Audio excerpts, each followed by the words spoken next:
So we're at the stunning Kingsbrae International Residency of the Arts. How on earth did this come to be? Well, I had my eye on this house for a long time. I thought it's large, it's got lots of rooms, and what St. Andrews needs is a safe place for artists to work. Right. But I also knew if they knew I wanted to buy it, it would be a little difficult to purchase. So I waited and I waited. And finally we acquired the house, and it's a wonderful old Maxwell house. Is it? Wow. It really is. It's one of the few in town. My idea was just simply open the doors to artists, not just into Canada, but internationally. Right. And then, of course, where are they going to work without throwing paint all over the house? So we had to buy studios. And that's what these are? So we built them. Well, you know what is so interesting, James? The people who are, even the ones who are here now, it's quite extraordinary. I mean, they could be a writer, they could be a potter, they could be a sculptor, whatever. And I don't ask them because that's rather presumptuous, but they will say, you have no idea what a privilege it is to have space and time to create.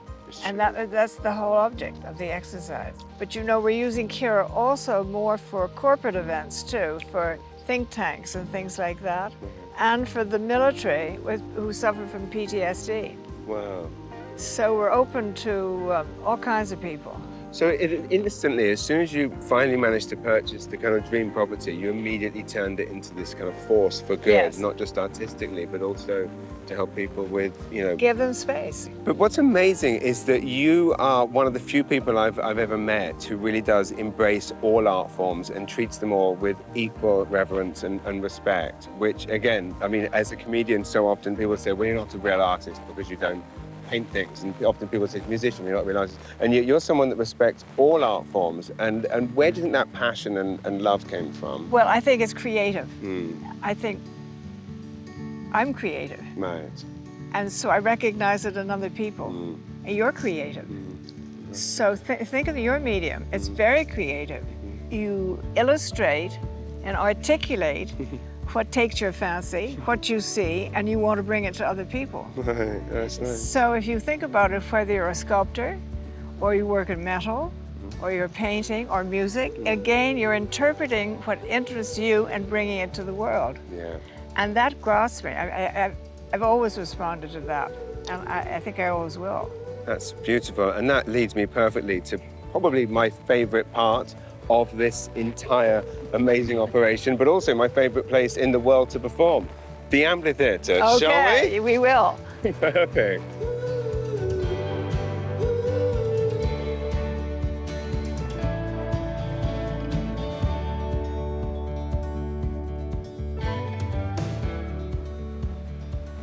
So, firstly, I must say, thank you for building and creating what is my favorite venue in the world to perform in.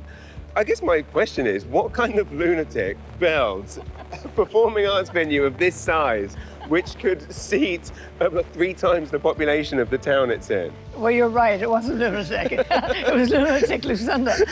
Absolutely. It started off as one of those cuckoo ideas. There was a dip in the ground and what to use it for.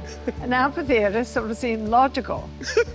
Logical how? Because surely filling in the dip would have been easier. But I mean, I'm very grateful you did, because I mean, there's been so many epic shows here. But it literally started as simply as that. And simply, you know, there was the hill and nothing. So, amphitheatre. But then where to find one? Right. So I Googled like mad. There was a wonderful design in Perth, Australia. Right. And it had the right roof because of our snow problems, et cetera, et cetera, et cetera. Yeah. And so I had a local friend who's very good on computers, another good local friend who's very good in iron works, and we didn't have an architect. Everybody sort of, you know, did all this on the computer. Right. And lo and behold, you have an amphitheatre. I mean, everyone loves coming here. There's no experience quite like it for audience and performer alike, and that's what you created. And so we've done full capacity shows here. We've done live streams here together during the thick of COVID. We've also done distance shows, but now we're coming out of it. What'd you say, 2022? Should we do another massive one? Absolutely, no question about it. Beautiful. Go for it. So, with all of this happening and all of this achieved and all of this growth and development and inspiration, What would you like your legacy to be? If nothing else, to have it exactly the way it is now, in perpetuity. And that's what I try to cram down everybody's throat. Right. But my children, I think they will keep it up, but we try to tell all the workers here, nothing is going to change. It has to be like this. We've got these standards, and please keep them up. Beautiful.